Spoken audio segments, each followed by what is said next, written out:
이제 봄철이 되니까 이제 보리도 심고 이제 이러는 때가 되는 거죠.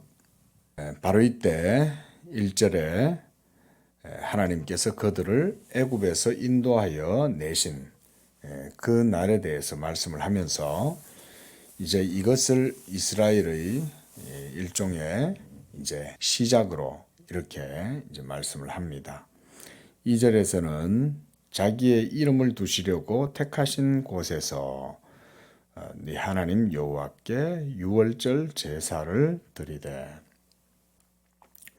유교병과 함께 먹지 말고 이래동안 무교병 고난의 떡을 그것과 함께 먹으라 그랬습니다. 이같이 하여 너의 평생에 네가 애굽 땅에서 나온 날을 기억할 것이니라. 무교병을 먹으면서 또 이 쓴나물도 같이 먹고 그러면서 유월절을 생각을 하는 거죠. 이 유월절을 우리가 신약의 우리 예수 믿음과 연결을 하면 유월절은 예수 그리스도로 말미암아 구원을 얻는 바로 그런 사건이잖아요. 하나님의 어린 양 예수께서 십자가에서 자기의 희생을 하나님께 드림으로써 모든 죄를 그 십자가로 단번에 다 사하고 그렇게 함으로써 구원을 이루시는 게 바로 십자가 사건이잖아요. 그러고 난 다음에 예수님께서도 이렇게 말씀하신 거죠. 너희가 이것을 행하여 나를 기념하라. 그 성찬식을 우리가 이번 주에 이제 하게 되겠죠. 그러면 그 떡과 잔을 먹고 마심으로써 우리가 주에 오시는 그날까지 우리도 이제 기념한다. 라고 하는 측면에서 오늘 여기서 하나님께서도 너희가 애굽 땅에서 나온 날을 기억할 것이니라. 그 유월절 의식을 행함으로써 이게 같은 거죠. 구약의 이스라엘 백성들은 애굽에서 구원을 받았잖아요. 신약의 예수 믿는 성도들은 예수 믿음으로써 이 세상 가운데에서 사망 가운데에서 구원을 받는 거죠. 그 이제 그렇게 보면 같은 거죠, 이게.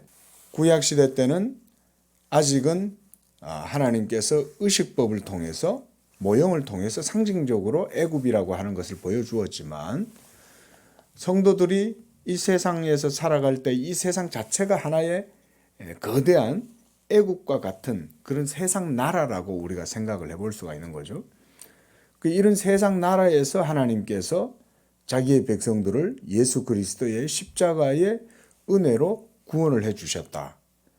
그리고 구원받은 성도들은 날마다 그 그리스도 예수의 구원의 은혜를 생각할 때 특별히 성찬을 행하면서 그 성찬을 통해서 예수 그리스도가 우리를 위한 희생 제물이 되셨고 그래서 자기의 몸을 하나님 앞에 드림으로써 누구든지 이제는 그 예수를 믿는 자들은 그의 살과 그의 피를 먹고 마시는 이 의식을 행하는 것이다. 여기서도 기억할 것이니라 한 것처럼 예수님도 이것을 행하여 나를 기념하라 라고 하신 말씀이 같다 이 말씀인 거죠. 그러나 당시에는 아직 예수께서 오셔서 구원을 이루신 것이 아니므로 그들은 하나님이 정하시고 택하신 곳에서 이 일을 행해야 했던 거예요. 아무 데서나 하면 안 되는 거예요. 그래 따지면 성찬식도 마찬가지예요. 요즘 뭐 그런 데잖아요. 어떤 분들이 뭐 로마 캐톨릭 교도들 같은 경우는 뭐 어떻게 하는지 내가 정확하게 모르겠지만 이제 집에 가져가 가지고 집에서 성찬식을 한다는 거예요.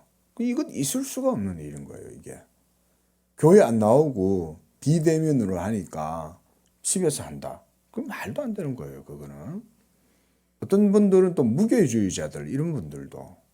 그것도 전부 다 잘못된 거예요. 그래서 우리가 역사적 신앙이다, 역사적 개혁교회다, 라고 하는 말이 이 교회가 오늘날 뭐 너무 이제 온라인 이런 게 되다 보니까 마치 그게 당연한 듯이 이렇게 생각하는 경향이 생긴 거죠. 그런 게 절대 아닙니다. 교회에서 신앙생활을 하고 교회에서 예배 드리고 거기서 그리스도 안에서 성령으로 말미암는 연합을 이루고 이런 게 신앙이에요. 그리고 우리가 교회를 다녀야 되는 거예요, 이게. 교회를 안 다니면 신앙이 자라지를 않아요. 지금은 코로나 시대이기 때문에 어찌할 수 없이 방역으로 인해 가지고 잠깐 우리가 이렇게 불가피하게 이런 면이 있지만, 그러나 이것도 우리가 이것 때문에 흔들려서는 안 되는 거예요. 이걸 우리 성도님들이 잘 아셔야 됩니다. 왜냐하면 이 사람이라는 게 어떤 패턴이라든가 이런 어떤 삶의 사이클이 딱 흐트러지면 그런 형식에서 자유로울 수 있는 사람들이 별로 없거든요.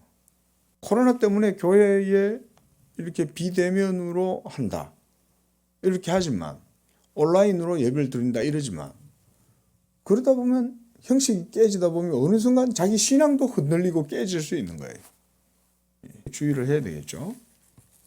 여기서도 보면 하나님께서 지정하시고 원하시는 곳에 가가지고 거기서 해라는 거예요. 그래서 6절에도 보면 자기의 이름을 두시려고 택하신 곳에서 이렇게 얘기하잖아요. 이런 게 이제 구약시대 때의 신앙이라고 할 수 있습니다. 그걸 벗어나면 안 되는 거예요. 교회도 마찬가지인 거죠. 신약의 신앙도 마찬가지입니다. 우리가 예수님이 오시는 그날까지는 이 땅에 있는 이 유형 교회가 우리 성도들의 구원의 젖줄이고, 이 교회를 통해서 우리가 하나님의 그 구원의 은혜로 보양이 된다. 우리가 이제 보양한다 하는 말 있지 않습니까?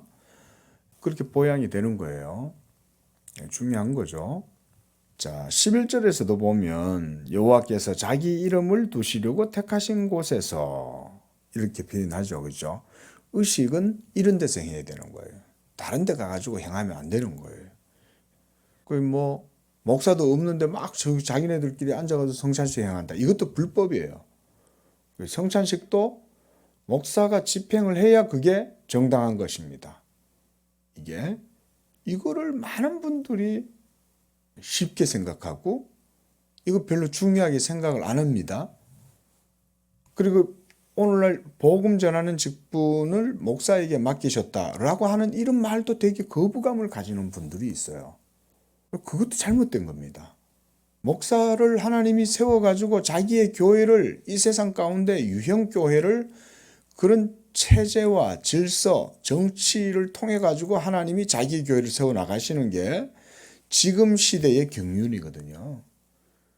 예수님이 장차 이 땅에 오셔가지고 완전히 이 땅에 하나님 나라가 이루어지면 그때는 더 이상 목사직이 없어요. 그때가 되면 방언도 폐하고 예언도 폐하고, 그 예언이 폐했다는 얘기는 예언의 말씀을 수행할 수 있는 직분도 없어지는 거죠. 예언이 폐하니까. 그것은 예언이라는 말은 미리 앞날에 일어날 일을 알려준다, 그런 의미가 아닙니다. 포텔이란 말이 아닙니다. 앞날의 것을 말해주는 것이 예언이 아니라 하나님의 영원한 말씀은 언제나 미래잖아요. 하나님의 영원한 말씀은 지금 현재 이 하나님의 말씀을 우리가 얘기를 하더라도 이 하나님의 말씀 그 자체가 영원한 말씀이잖아요. 간단하게 생각하시면 그렇게 생각하시면 됩니다. 예언이라는 말은 하나님의 말씀을 말하는 걸 예언이라고 하는 거예요.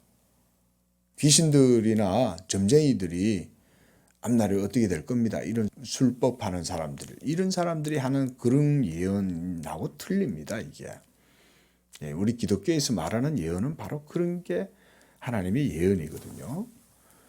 그런 예언들도 폐해지는 거죠. 목사직도 앞으로 폐해지겠지만, 그러나 지금 현재는 아직 아니잖아요.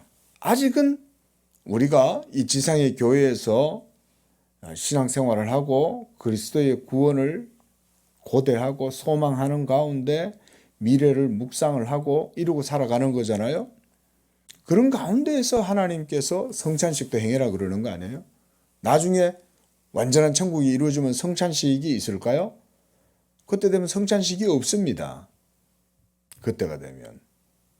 하지만 지금은 하나님이 그렇게 지금 시대의 경륜을 따라서 신앙생활을 하도록 하신 거죠. 그래서 목사를 세우고 교회 직분자들을 세우고 그래서 그 안에서 성도들이 서로 교통하고 성령 안에서 하나로 연합되어 가지고 그리스도의 몸을 이루기를 힘쓰고 그러면서 신앙을 배워가고 그런 거예요. 우리가 교회론 하시면서 그죠? 우리가 직분자 교육 했지 않습니까? 그렇죠? 그러면서 그때 우리가 많이 배웠던 게 바로 교회가 그리스도의 몸이고 이제 교회의 직분도 그와 같이 하나님이 세워서 이 교회의 몸을 세우기 위한 직분이다. 그 목사도 교회의 몸을 세우는 직분이고 장로도 교회의 몸을 세우는 직분이고 집사님들도 교회의 몸을 세우는 직분이고 다 그런 거예요. 그러면서 뭘 배우겠어요? 지상의 그리스도의 몸을 배워가는 거죠. 우리도 그래 따지면 구약시대 때의 경륜과는 달라요. 그렇죠? 구약시대 때는 제사를 지내고 율법으로 하나님을 섬기고 이렇게 여러 절기들을 지키고 이렇게 함으로써 하나님의 교회를 배웠던 거죠. 구원을 그렇게 배운 거 아닙니까? 지금도 하나님이 그렇게 지금 말씀해 주신 거죠. 칠칠절을 지켜라. 초막절을 지켜라. 이런 모든 것들도 그걸 지키고 행함으로써 나를 기억해라. 여호와의 이름을 두신 곳에서 해라. 딴 데서 하면 왜 안 되냐? 그런 걸 생각하는 거죠. 딴 데서 하고 싶은데 하나님은 하지 마라 그러거든요. 그럼 질문을 할 거 아니에요. 왜요? 다른 데서 하고 싶은데 안 돼. 뭐 때문에 그렇습니까? 그럼 생각을 해보는 거죠. 그 땅이 바로 하나님이 기뻐하시고 하나님이 뜻을 두신 바로 그곳이다. 하나님의 뜻이 무엇인데요? 그곳에 장차 하나님의 나라가 이루어질 하나님의 아들의 몸이 그곳에 임하실 바로 그 장소야. 그 예수 그리스도의 몸으로 장차 하나님께서 인류에 대속할 희생제물로 삼아서 하나님의 아들이 십자가에 못 박히게 되는 거야. 이런 이제 시대였던 거죠.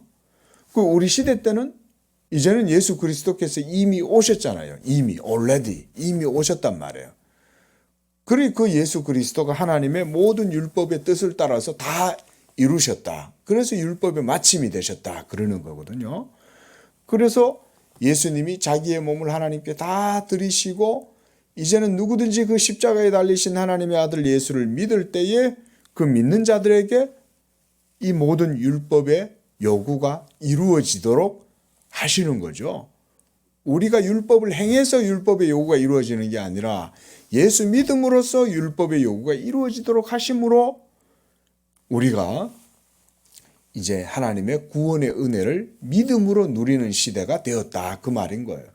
이게 바로 신약의 신앙인 거죠.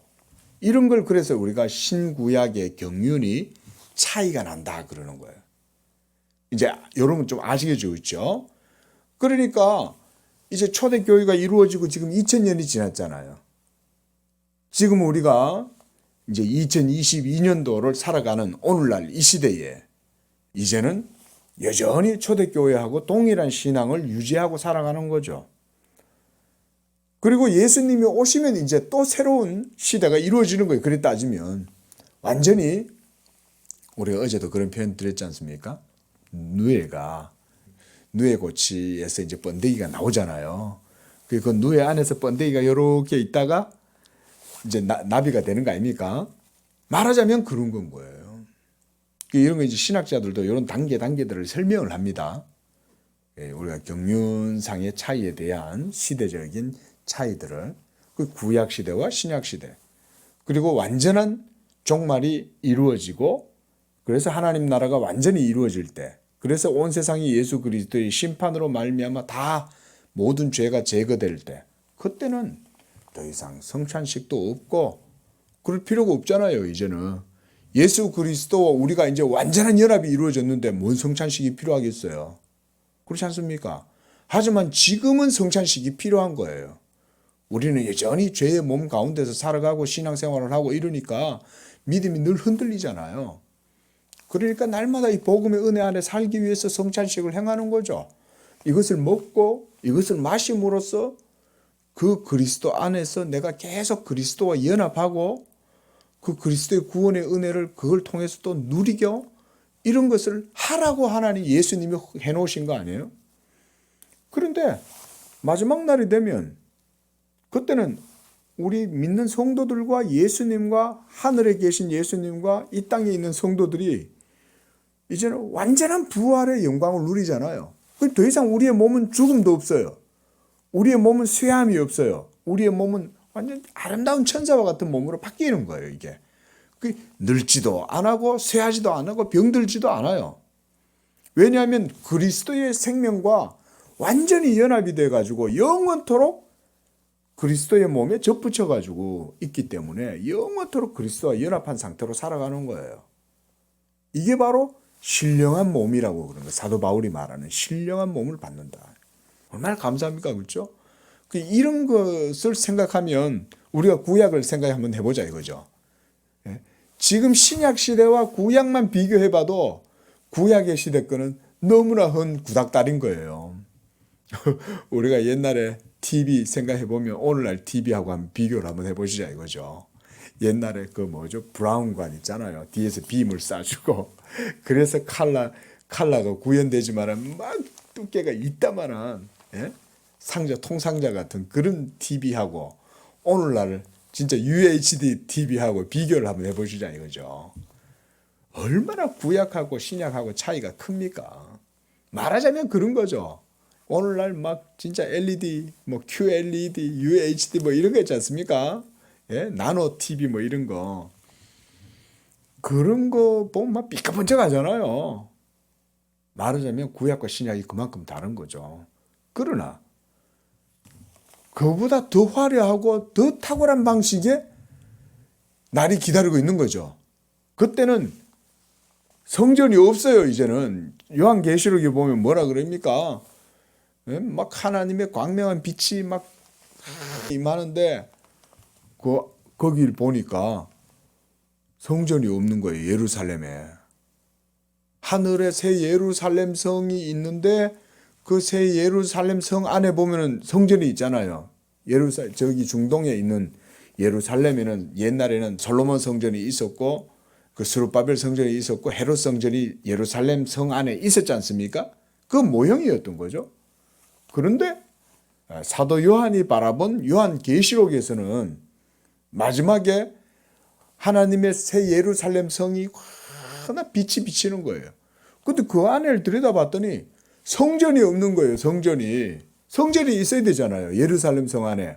그런데 요한계시록에서 바라본 비전 속에서는 그 이상 속에서는 성전이 없는 거예요. 그럼 왜 성전이 없는가 했더니 사도 요한이 설명을 해놓는 거예요. 하나님이 성전이 되심이라 그러는 거예요. 하나님이 성전이 되니까 하나님이 안 보이시잖아요. 그러니까 성전이 따로 없는 거예요. 이런 어떤 외적인 구약의 그런 성막이나 스룹바벨이나 헤롯의 성전이 필요가 없는 거예요. 그 시대 그때가 되면은 바로 하나님 그분 자신이 성전이 되십니다. 자, 이런 것들이 바로 다 하나님이 그런 걸 염두에 두고 이런 말씀들을 하신다 할 수 있겠죠. 자, 그리고 이제 그 땅에서 이제 살아갈 때 18절에 각 성에서 살아갈 때 너희가 하나님의 통치와 하나님의 법도를 따라서 질서를 유지해라. 이게 믿음으로 살아가는 겁니다. 말하자면 우리가 믿음으로 살면 우리가 신약에서도 예수님이 그러잖아요. 내가 율법이나 선지자를 폐하러 온 줄로 생각지 말라. 그리고 사도 바울도 믿음이 율법을 폐하느뇨 그럴 수 없느니라. 도리어 율법을 굳게 세우느니라 그러지 않습니까? 이런 논지는 야고보서에도 그대로 드러나는 거죠. 네가 믿음이 있다면 그 믿음을 행위로 보여라. 이 말은 믿음으로 행한다 이 말인 거잖아요. 믿음으로 행한다는 거지 행위로 구원받는다는 말이 아니잖아요. 이 야고보서를 읽는 분들이 자꾸 이걸 가지고 시비를 걸고 자꾸 이걸 헷갈려 하는 거예요. 그게 아니에요. 야고보서의 핵심 주제는 행위로 구원을 받는다는 말이 아니에요. 그게 아니고 믿음으로 하나님의 계명의 말씀을 따라 행하면서 산다 이 말인 거죠. 그게 믿음이라는 거죠. 믿음으로 살아가라는 말이지. 행위로 네 구원을 이루라고 어디 저기 야고보서에서 말을 해요. 그런 게 아니잖아요. 그런 것처럼 하나님께서 이스라엘 백성들에게도 그 땅에 가서 살아갈 때 거기에서 하나님의 계명의 법도를 지키면서 살아라는 거예요. 그러니까 공평하게 재판해라는 거예요. 가난한 자라고 해서 법을 어기지도 말고 돈을 받아가지고 뇌물을 받았다고 해서 법도 어기지 말라는 거죠. 공평하게 해라는 거예요. 바르게. 그래서 20절에 너는 마땅히 공의만 따르라. 그러면서 그 뒤에 보면 네 하나님 여호와께서 너에게 주시는 땅을 차지하리라 그러잖아요. 예? 이런 게 그래 따지면 진짜 복 받는 비결인 거예요. 저 오순절 그분들이 막 성령 충만함을 구하고 열정적인 신앙을 추구해도 삶 속에서 하나님의 법을 실천하고자 하는 의지가 없는 경우가 많아요.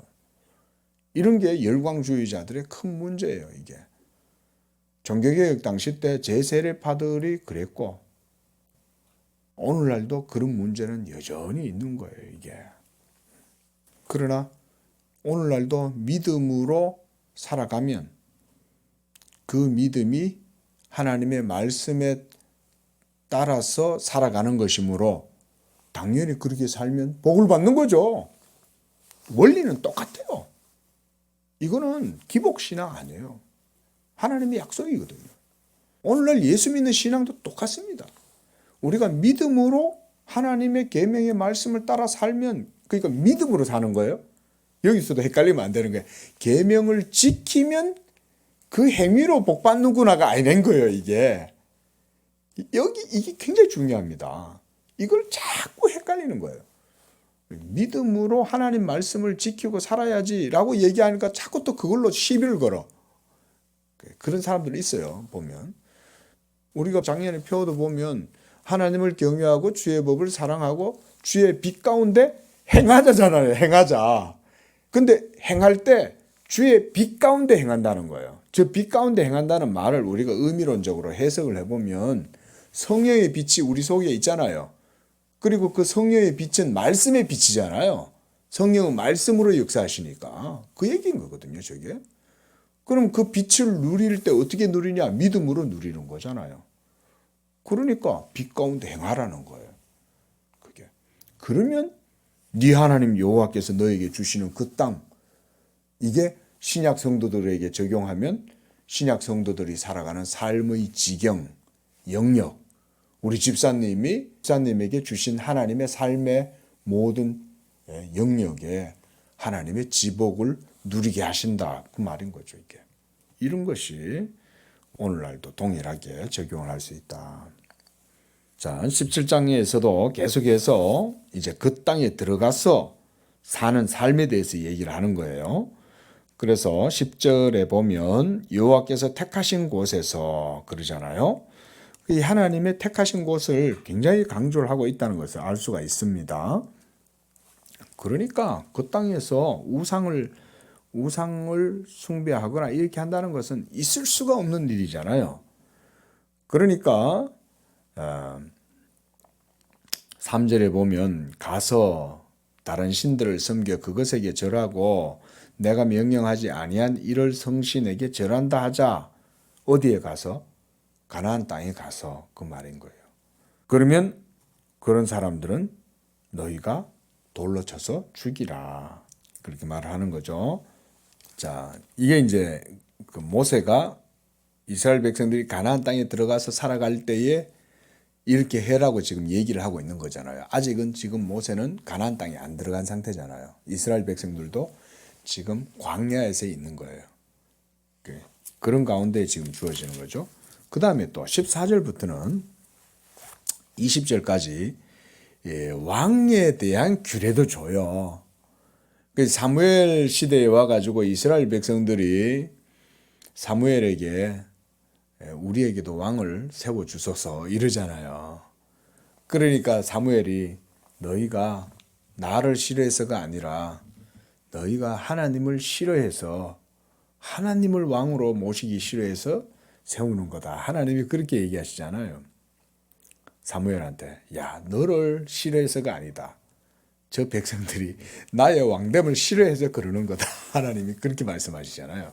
예? 하나님은 이미 왕이 세워져야 될 것을 알고 계시는 거예요. 그 왕이 없으니까 사사시대 때도 그렇게 이제 이스라엘이 완전히 뭐 정말 엉망진창으로 살잖아요. 왕이 없으니까. 이제 14절부터는 왕에 대한 규례를 얘기하는데 왕이 해야 될 일은 간단하게 보면 14절 하반절에 우리 위에 왕을 세워야겠다는 생각이 나거든. 15절에 반드시 여호와께서 택하신 자를 왕으로 세울 것이다. 처음에 초대 왕으로 하나님이 사울을 택하시잖아요. 베냐민 지파의 이 사울이 이제 왕이 되는 거죠. 그렇지만 이제 그 왕도 하나님을 섬기는 일에 직무를 감당해야 되는 게 왕이에요. 왜냐하면 진짜 왕은 하나님이시잖아요. 그리고 사람 왕은 그 참 하나님의 왕대심의 대리자죠. 대리자. 그렇게 보시면 됩니다. 이스라엘 왕은 하나님의 대리자예요. 그러니까 율법을 지키고 율법을 수행하는 데 있어서 모든 일들을 왕이 자기의 그 실권을 거기에다 다 써야 되는 거죠. 왕이 해야 될 일이. 그걸 확대해서 오늘날 민주정치 가운데에서 우리가 이걸 보면 오늘날의 대통령이나 국가도 교회의 신앙이 바르게 이루어질 수 있도록 힘쓰는 그런 왕권이나 아니면 대통령의 권한도 그렇게 써야 되는 게 맞는 거죠. 기독교 국가가 되자는 말은 아닙니다. 기독교 국가는 완전하게 이루어질 수 없어요. 이 땅에서. 그러나 하나님이 국가의 정부나 권세를 세워놓으심으로써 백성들의 어떤 자율적인 삶, 인권을 보호하는 측면도 있지만 그것만 있는 게 아니라는 거예요. 바른 인권이 세워지기 위해서 제일 중요한 건 사실은 종교의 순기능이 제대로 활동하는 거잖아요.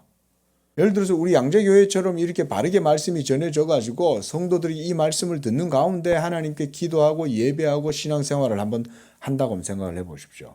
그러면 얼마나 나라가 온전한 나라가 되겠습니까? 정신도 온전해지는 거죠. 나라의 정신도. 그 국민들의 삶도 이루어지고 그러면 그런 것들이 나라의 시스템, 행정, 체계 전체에 영향을 미친다고 한번 생각을 한번 해보십시오. 그러면 나라가 하나님을 예배하는데 포커스를 맞출 거 아니에요? 저 미국이 기독교 국가다 그래가지고는 대통령까지도 성경 위에 손을 얹고 선서를 하잖아요. 그리고 공휴일도 지정을 해서 주일날 이런 것도 지금 그거 다 폐지시키고 있잖아요. 그럼 막 그 복을 못 받는 거예요. 그러면요. 우리나라도 어떤 대통령이 서든 간에 이런 것들을 하나님 앞에서 바르게 행하는 그런 것들을 하면 그 나라가 정부가 지도자가 복을 받는 거예요. 교회라는 게 그런 거거든요. 지금도 제가 드리는 이 말은요. 과도한 추측이나 어떤 편향된 어떤 그런 게 아닙니다. 제가 지금 드리는 말씀은 객관적인 사실입니다. 이게 지금 사실은. 그런데 많은 사람들이 이게 이제 종교의 영역에 속한 말이라고 생각하니까 이걸 주관적인 거라고 생각을 해요. 그게 아닙니다, 사실. 그래서 종교개혁 당시 때 칼빈이 그런 국가를 꿈꾼 거예요. 스위스에 가가지고. 종교개혁 할 때 그래가지고는 제네바 자체가 하나의 거룩한 도성이 된 거예요. 그러니까 이단자들은 박멸하는 거예요. 시의회 자체가. 그 이제 우리가 웨스트민스터 신앙 고백서 같은 것도 공부하시잖아요. 그죠? 그 영국에서는 그래서 영국 같은 데는 의원들이 나서서 이런 거를 이제 신조를 작성할 때 의원도 거기에 참여하고 이러는 거예요. 그게. 오늘날 너무 민주주의에 우리가 길들여져 있으니까 하나님의 나라가 세상의 정부 가운데에, 세상 나라 가운데에 하나님의 기구로서 교회가 공식적으로 활동하고 있다는 것에 대한 의식이 별로 없죠. 오늘날 예수 믿는 분들도. 사실은 그게 아닙니다. 그래서 우리가 역사적 개혁교회라고 그러잖아요. 우리가 양재교회라고 이름을 왜 지었겠어요? 이 양재 지역에 하나님의 교회로서 서 있다는 거죠. 그런 역사적 중요성이 있으니까 그러는 거예요. 그래서 우리 신앙은 역사적 신앙인 거예요. 우리 집사님도 또 집사님의 가정도 그렇게 해서 세워지도록 기도하셔야 되는 거예요. 그런 거를.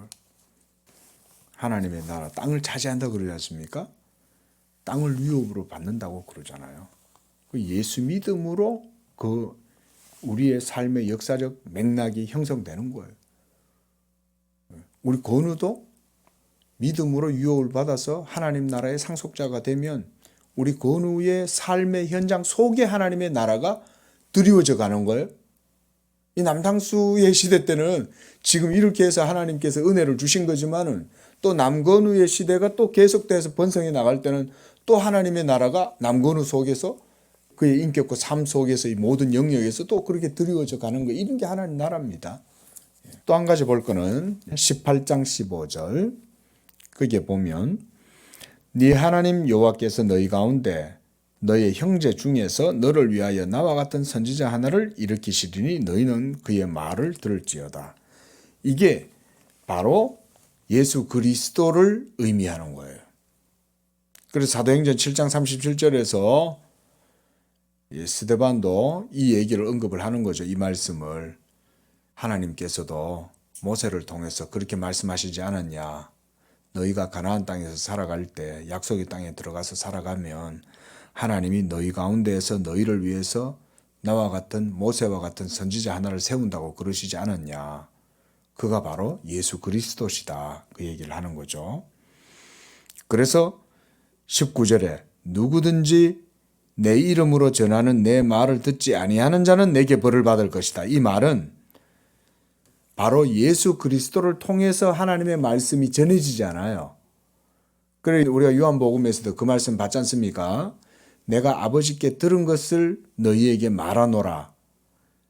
나는 아버지에게서부터 왔노라. 그 아버지께로부터 와서 내가 그에게서 듣고 그에게서 본 것을 내가 너희에게 말하노라 그러잖아요. 그러니까 그의 말을 들으라는 거예요. 예수님이 하는 말을 들으라, 그 말인 거예요. 지금 여기서 모세가 하는 이 말이. 그러니까 그가 전하는 말을 듣지 아니하는 자들은 벌을 받을 것이다 그러는 거죠. 그래서 20절에서도 선지자가 내가 전하라고 명령하지 않은 말을 지 마음대로 내 이름으로 전하든지 다른 신들의 이름으로 말하면 그 선지자는 죽임을 당하리라. 오늘날 목사들도 마찬가지인 거죠. 예수 그리스도께서 하신 말씀, 성경에 기록되어진 그 증거 이외에 다른 것을 전하면 그 목사도 복을 못 받는 거예요. 목사들도. 왜냐하면 목사도 삶이 있고 목사도 직분이 있잖아요. 그 자기 직분을 이거를 어긴 거죠. 하나님의 말씀이신 복음만을 전해야 되는 거죠. 그리고 22절에 만일 선지자가 여호와의 이름으로 말한 일에 증언도 없고 성취함도 없으면 이는 여호와께서 말씀하신 것이 아니요 선지자가 자기 마음대로 한 말이니 너는 그를 두려워하지 마라.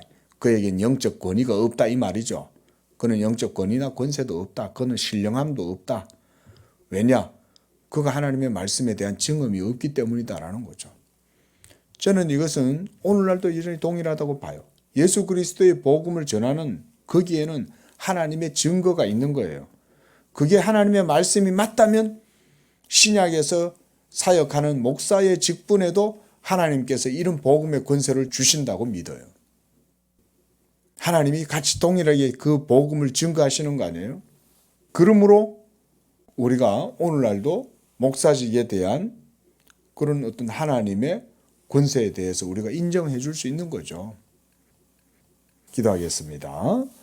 거룩하신 하나님 아버지 감사합니다. 오늘도 주의 말씀 가운데 믿음으로 살아서 하나님께서 주시는 이 언약의 복을 우리가 오늘날도 누리고 살아갈 수 있도록 축복하여 주시옵소서. 우리 모든 양재교회 성도들도 믿음으로 하나님을 기쁘시게 하고 하나님의 계명의 말씀을 따라서 이 복을 누리는 삶이 되게 하옵소서. 거룩하신 예수님의 이름으로 기도합니다. 아멘.